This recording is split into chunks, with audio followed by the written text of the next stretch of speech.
Hello, good morning everyone. Welcome back to Exam Samadhan. I am Chetna Soni. Warm welcome on this channel, your own platform, Exam Samadhan. So, previously we are discussing on polity. As you all know कि हम polity के lectures पढ़ रहे थे. अभी भी हम polity ही continue करेंगे. हम कॉन्स्टिट्यूशन पढ़ रहे थे, भारत का संविधान. हमने ये सब चीज़ें देख ली कि संविधान क्या है, कैसे बना, कब लागू हुआ, कैसी कमेटी थी, कैसे एसोसिएशंस थे उस टाइम. अभी हम जो प्रीवियस जो लेक्चर्स गए हैं, अभी 7-8 पार्ट आपने अगर देखे होंगे, रिसेंटली जो लेक्चर्स अपलोड हो रहे हैं वो थे salient features of the constitution, कि कॉन्स्टिट्यूशन के प्रमुख जो फीचर है वो क्या है, उसके बारे में हम डिस्कशन कर रहे थे. तो प्रीवियसली आपको मैं बता देती हूँ कि हमने ये 6 फीचर्स जो हैं वो प्रीवियसली डिस्कस कर लिए. अभी हमारे पास 12 फीचर्स और हैं, 12 फीचर्स के बारे में अभी हमें और जानना है. तो आज हम स्टार्ट करते हैं नेक्स्ट फीचर्स के साथ. तो प्रीवियसली आपको मैं थोड़ा सा रिवाइज करवाने के लिए मैंने एक बार लिखा है, आप एक बार थोड़ा सा इसका अगर चाहें तो स्क्रीनशॉट ले सकते हैं कि हमने ये सारे जो सेलिएंट फीचर्स हैं ये सारे हमने पढ़ लिए हैं, 1 to 1 हमने सारे पढ़ लिए हैं. लेकिन अभी भी मैं थोड़ा सा आपको एक एक्सप्लेनेशन दे देती हूँ कि lengthiest written constitution of the world, ये हमने सबसे पहला टॉपिक यही पढ़ा था सेलिएंट फीचर का. फिर हमने ये देखा था कि this is drawn from various sources. As you know that on the time of constitution making B.R. Ambedkar ji has ransacked all the constitution और all the known constitution of the world. ठीक है. और थर्ड ये है कि blend of rigidity and flexibility. हमारा constitution ऐसा है जो कि टाइम पे रिजिड भी होता है, किसी टाइम पे फ्लेक्सिबल भी होता है. ये भी आपको कंप्लीट लेक्चर मिल जाएगा. आप एक बार प्रीवियस जो प्लेलिस्ट बनी हुई है उसमें किसी भी लेक्चर पे क्लिक कीजिए और वहाँ पे आपको हर लेक्चर का आई बटन पे एक रेफरेंस मिलता रहेगा, सो दैट आप इजीली लेक्चर एक्सेस कर सकते हैं. अभी देखिए आप फोर्थ जो है वो ये था कि federal system with unitary Beas, कि हमारा जो सिस्टम है वो फेडरल भी है और हम यूनाइटरी भी है, हमसे कोई स्टेट अलग नहीं हो सकता. ये चीज़ें हमने प्रॉपर एक्सप्लेन करी है आपको साथ लेक्चर्स में. आप एक बार प्रीवियस लेक्चर्स जब पढ़ेंगे तो आपको पता लग जाएगा. फिफ्थ ये है कि हमने ये देखा था कि parliamentary form of government, India की जो गवर्नमेंट की फॉर्म है वो पार्लियामेंट्री है, उसमें जो कैसे पावर्स डिवाइड होती है हमने अभी ये इन शॉर्ट ये उस लेक्चर में देख लिया है. अभी सिक्स्थ हमने देखा था कि synthesis of parliamentary sovereignty and judicially supremacy, कि पार्लियामेंट है वो खुद एक स्वयं प्रभुता रखता है, खुद एक सोवरेन बॉडी है, लेकिन फिर भी उसको रिव्यू करने के लिए भी हमारे पास क्या है, जुडिशरी है, जुडिशियल सुप्रीमेसी है.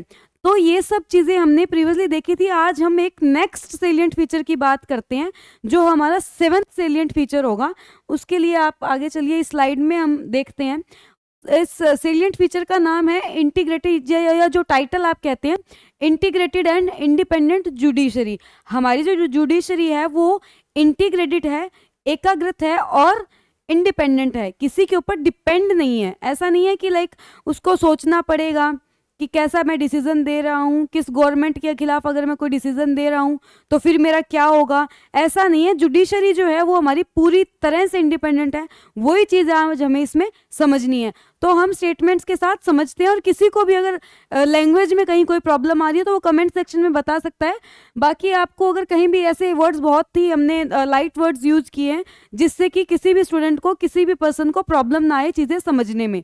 ओके. वैसे अगर कहीं आ रही हो तो आप कमेंट सेक्शन में बता सकते हैं. आपकी कोई क्वेरी है आप कमेंट सेक्शन में बता सकते हैं.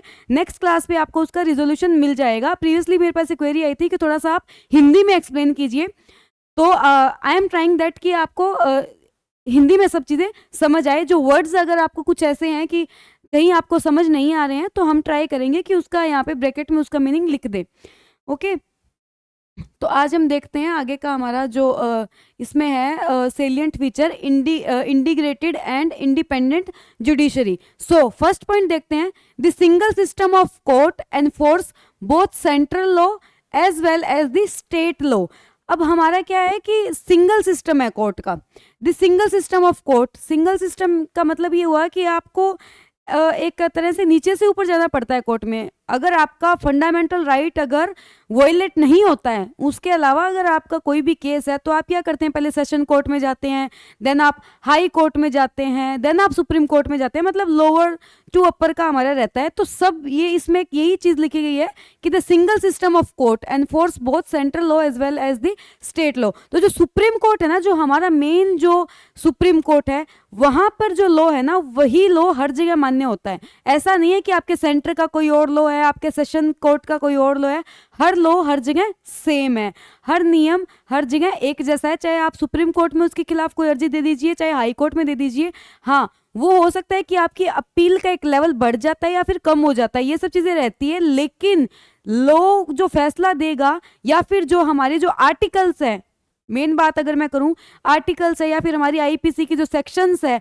वो सुप्रीम कोर्ट के लिए भी सेम है और सेंटर के जो हाई कोर्ट स्टेट के जो हाई कोर्ट होते हैं, सेशन के जो कोर्ट्स होते हैं, उनके लिए भी सेम है। कहीं भी कोई भी कोर्ट के लिए सेक्शंस अलग नहीं है। So the single system of court. अब नेक्स्ट स्टेटमेंट हम करते हैं, the Supreme Court, High Court and all the lower courts are trying to enforce same law.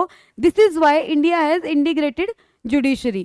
यही मैंने आपको बताया कि वही लॉ सुप्रीम कोर्ट लागू करवाना चाहता है, वही हाई कोर्ट और वही सेशन कोर्ट, ठीक है। सबके लिए आईपीसी की जो सेक्शंस है, जो पनिशमेंट्स मिलनी चाहिए या फिर जो बेल्स होनी चाहिए, वो लगभग सबके लिए सेम है। और लगभग भी नहीं कहूँगी मैं कि हाँ वो होता है कि रेयर केसेस में अगर आपका हाई कोर्ट में कुछ मामला अटक रहा है तब आप सुप्रीम कोर्ट में जाते हैं, लेकिन वो भी आप उस केस में जाते हैं जब हाई कोर्ट ने आपको अथॉरिटी दी है कि आप जाइए। अगर हाई कोर्ट ही आपको कंप्लीटली, सुप्रीम कोर्ट क्या है बेसिकली, सुप्रीम कोर्ट ये है कि जब आपकी कोई नहीं सुने, जब आपके पास लास्ट में आपको ऐसा एक प्रयास करना हो कि मैं लास्ट प्रयास कर सकता हूं, तब आप सुप्रीम कोर्ट में जाते हैं कि मुझे यहाँ 3-4 जो भी मैं जहाँ भी गया, जिस भी कोर्ट में गया, तो यहाँ से मुझे ब्लैक लिस्टेड किया गया या फिर यहाँ से मुझे इस तरह का फैसला मिला है, तो आप मेरी हेल्प कीजिए। तो सुप्रीम कोर्ट उनका एक तरह से बॉस है बेसिकली। तो अगर मैं बात करूं तो supreme court, high court and all the lower court सब एक ही जैसा लॉ चाहते हैं और सबका एक ही लॉ है।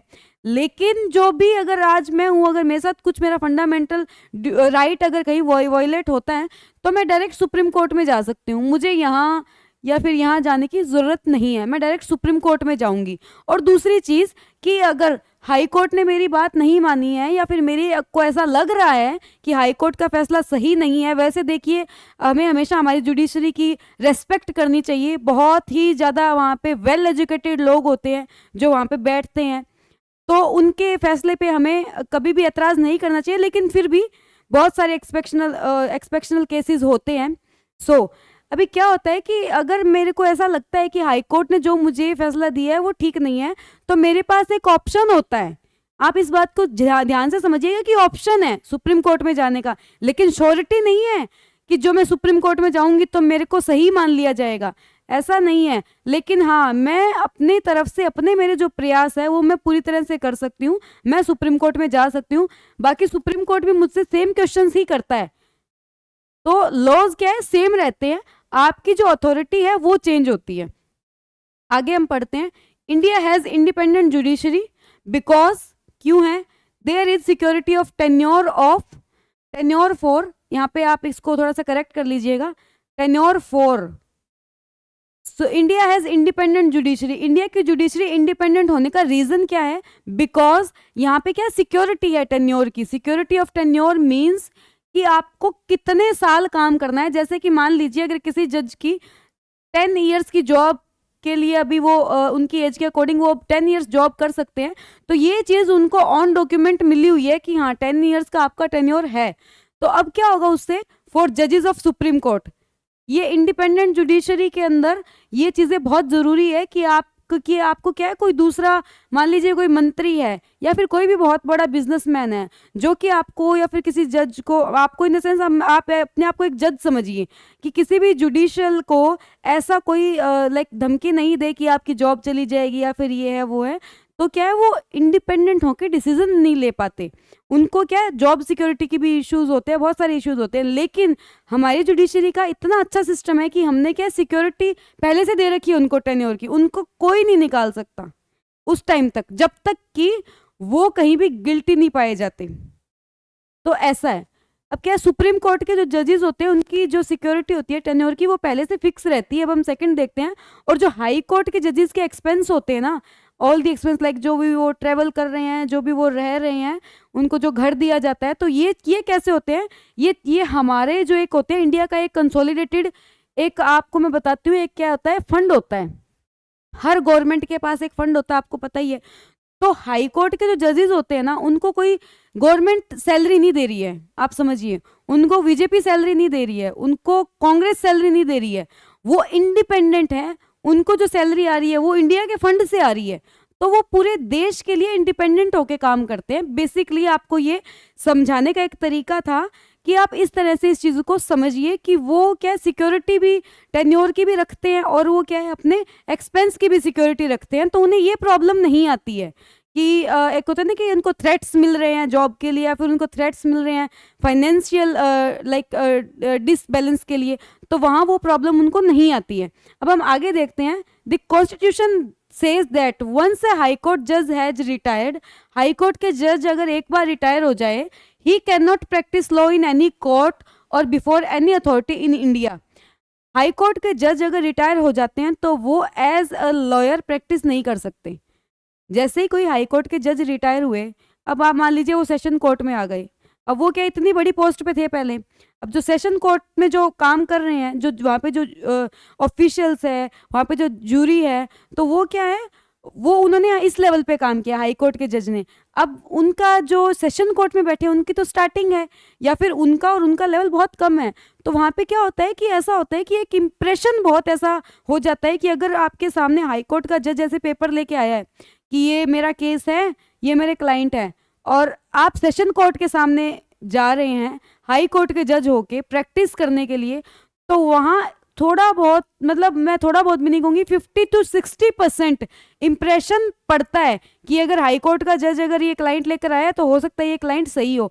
तो हमारी एक कह सकते हैं कि हमारी गरिमा को कायम रखने के लिए, न्याय को कायम रखने के लिए इस चीज को मेंशन किया गया है कॉन्स्टिट्यूशन में कि हाई कोर्ट के जो जज हैं वो कभी प्रैक्टिस नहीं कर सकते नॉर्मल सेशन कोर्ट में या हाई कोर्ट में, अपने कोर्ट में भी नहीं कर सकते, क्योंकि वहां पे भी उनके फ्रेंड सर्किल हो जाता है। ऐसा होता है ना कि 5 जज है अगर कहीं, तो एक रिटायर हो रहे हैं और 4 तो है ही अभी, तो अगर वो जो रिटायर हुए हैं अगर वो प्रैक्टिस करने लग गए, तो जो 4 जज है वो तो उनके फ्रेंड्स हैं, फिर वहां पे क्या प्रॉब्लम आएगी कि जो भी केस होगा अगर उनका क्लाइंट सही भी है तब भी उंगलियां उठती है जुडिशरी पर। तो उस चीजों से बचने के लिए इस तरह का फॉर्मेट एक डिजाइन किया हुआ है, इसी तरह से हमारी जुडिशरी काम करती है। आगे हमारे पास हम पढ़ेंगे इसके बारे में, हम और भी डीपली पढ़ेंगे, हमारे पास अभी चैप्टर आएंगे। अभी तो क्या है, हम कॉन्स्टिट्यूशन के पॉइंट ऑफ व्यू से देख रहे हैं चीज़ों को, हम एक एक पॉइंट को डीपली पढ़ेंगे कि जजेस का काम क्या होता है, किस एज में वो लगते हैं, हर चीज़ हम पढ़ेंगे।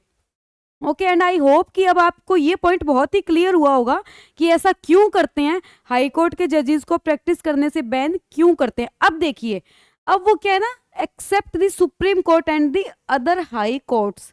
अब आप देखिए कि जो सुप्रीम कोर्ट्स है ना, वहां पर आपके हाई कोर्ट के जो रिटायर्ड जज है वो प्रैक्टिस कर सकते हैं। सुप्रीम कोर्ट के जो जज हैं वहां पर वो उनसे भी हाई लेवल के हैं। अगर कोई हाई कोर्ट से कोई अगर बंदा रिटायर हुआ है तो उनके तो सीनियर है ना सुप्रीम कोर्ट वाले, सुप्रीम कोर्ट में जो जज है वो हाई कोर्ट के जज का सीनियर है, तो वहां पे आप प्रैक्टिस कीजिए, कोई प्रॉब्लम नहीं है। और जिस हाई कोर्ट से आप रिटायर हुए, मान लीजिए आप हरियाणा हाई कोर्ट से रिटायर हुए हैं, तो आप राजस्थान हाई कोर्ट में प्रैक्टिस कर सकते हैं, वहां पे आप कर सकते हैं, क्योंकि वो क्या है, अदर हो गया, अदर स्टेट भी हो गया, या फिर एक तरह से आप कह सकते हैं कि आपके कोर्ट से अलग हो गया। हाई कोर्ट तो आपको पता है ना स्टेट वाइज होते हैं, तो अदर कोर्ट में आप कर सकते हैं, सेम कोर्ट में आप प्रैक्टिस नहीं कर सकते, और अपने से कम लेवल वाले कोर्ट में आप प्रैक्टिस नहीं कर सकते अगर आप हाई कोर्ट के जज हैं तो। अब हम आगे देखते हैं। This means that retired high court जज can not practice in lower courts, यही मैंने आपको बताया, लोअर कोर्ट्स में प्रैक्टिस नहीं कर सकते, और the same high court from which he has retire. यही चीज मैं आपको समझा रही थी कि ना तो अपने से नीचे कोर्ट में वो प्रैक्टिस कर पाएंगे और ना ही उस कोर्ट में प्रैक्टिस कर पाएंगे जहां से वो रिटायर हुए हैं, क्योंकि हम जहां काम करते हैं वहां पे हमारे फ्रेंडली बिहेवियर हो जाता है, तो फिर वहां जब हम कोई भी एप्लीकेशंस या कुछ भी चीजें लेके जाते हैं तो वहां पे चांसेस ज्यादा रहते हैं करप्शन होने के एक्चुअल में। तो ये इस पॉइंट ऑफ व्यू को ध्यान में रख के ये इंटीग्रेटेड जुडिशरी और इंडिपेंडेंट जुडिशरी का फॉर्मेट हमारे कॉन्स्टिट्यूशन में लाया गया था। और अब आप खुद सोचिए कि ये कितना सेलिएंट, कितना अद्भुत फीचर है ना, कितना अच्छा फीचर है। जब कॉन्स्टिट्यूशन बना होगा तो उन्होंने इतना भी सोच लिया कि हाई कोर्ट का अगर कोई जज रिटायर होगा तो उसे हम प्रैक्टिस नहीं करने देंगे सेम कोर्ट में। मतलब बहुत ही ज़्यादा आप समझिए कि कॉन्स्टिट्यूशन बनाने के लिए इतने अगर टाइम लगा है और इतने लोग लगे हैं, तो ये क्या है, बहुत ही, मैं तो कहूँगी अगर आपको कोई बुक पढ़नी है तो सबसे अच्छी बुक कॉन्स्टिट्यूशन क्या है। आप जिस कंट्री में रह रहे हैं एटलीस्ट उसका कॉन्स्टिट्यूशन तो आपको पता ही होना चाहिए। अभी क्या है, आपका ये एक सेलिएंट फीचर और कंप्लीट हो गया है। ये आपका 7 नंबर का सेलिएंट फीचर है, 6 आपको मैंने करा दिए हैं पहले, ये आपका 7 नंबर का है। अभी हम नेक्स्ट क्लास में 8, 9, 10 हमारे पास 18 सेलिएंट फीचर है, हम वो कंप्लीट करेंगे। ठीक है, अभी जो जिसको किसी को भी अगर पीछे के कोई भी लेक्चर्स में अगर कहीं गैप है, कहीं कोई प्रॉब्लम है, तो वो मुझे कमेंट सेक्शन में बता सकते हैं। और जिस भी बच्चे ने पहले का कोई लेक्चर नहीं देखा है तो वो एक बार लेक्चर देख लीजिए, और आपके अपने डाउट्स हैं अगर कुछ तो वो बताइए। एंड आई होप कि आपको ये सब समझ आया होगा। अगर इसमें भी कहीं कोई डाउट रहता है तो आप प्लीज़ कमेंट सेक्शन में मेंशन कीजिएगा, सो दैट आपके डाउट क्लियर हो पाए टाइम टू टाइम। अभी जैसा कि आपको पता है CHSL के फॉर्म्स ओपन हैं, तो अभी हम एक बैच लेकर आ रहे हैं CHSL के लिए। अभी कुछ दिनों में आपके यहाँ पे इसी प्लेटफॉर्म पे, यूट्यूब प्लेटफॉर्म पे लॉन्च कर दी जाएगी डेट। तो उस पर सब तरह की क्लासेस आपको मिलेगी, रीजनिंग, GS, जो भी आपको चाहिए। मैथ्स की क्लास तो आपकी अभी हो ही रही है, सब्जेक्ट वाइज आपको हर क्लास मिलेगी। इंग्लिश की क्लास अभिषेक सर लेते ही है, तो आपको सारी क्लासेस मिलेगी। आप अगर बैच ज्वाइन करने में इंटरेस्टेड है तो प्लीज़ एक बार कमेंट कीजिए, सो दैट हम उस लेवल का एक बैच बना पाएँ, हम प्रिपेयर कर पाएँ। ओके, आपको किस मीडियम में चाहिए वो चीज़ें भी आप थोड़ी एक बार कमेंट सेक्शन में मेंशन कर सकते हैं। एंड आई होप कि आपको ये सब जो भी मैंने आपको बताया इसमें कोई डाउट नहीं होगा, समझ आएगा। फिर भी कोई डाउट है तो आप एक बार क्लियर कर लेना कमेंट बॉक्स में। और आप एग्जाम समाधान को ज़्यादा से ज़्यादा सब्सक्राइब करें, शेयर करें। Thank you so much.